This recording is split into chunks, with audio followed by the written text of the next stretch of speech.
Bună ziua!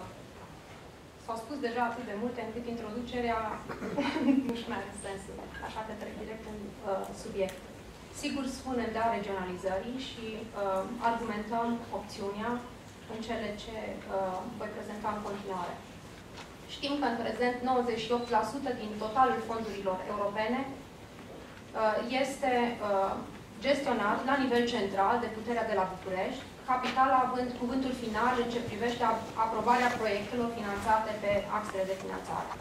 Până acum s-a pus accentul pe influența politică și pe adoptarea unor decizii care să pună într-o lumină bună reprezentanții politici ai regiunilor și nu pe necesitățile regiunilor, pe potențialul lor și pe oportunitățile de care pot profita.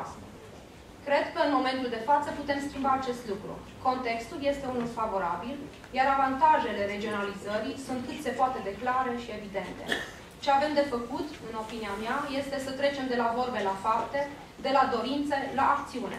Prea mult timp am discutat despre regionalizare fără a face nimic concret în acest sens. De prea mult timp, guvernul mimează regionalizarea. Teoretic, avem 8 regiuni înființate la presiunea Uniunii Europene. Practic, acestea au structuri de conducere slabe și prerogative modeste. N-au dobândit vizibilitate în ochii publicului, nu au realizări clare pe care să le poată prezenta și sunt mai degrabă forme fără fond, neavând nici măcar personalitate juridică. Putem schimba acest lucru. Anul 2013 ar putea fi unul de adoptare a legislației corespunzătoare și de pregătirea condițiilor, așa încât, cu 1 ianuarie 2014, regiunile să dobândească identitate juridică, fără ca județele actuale să dispară.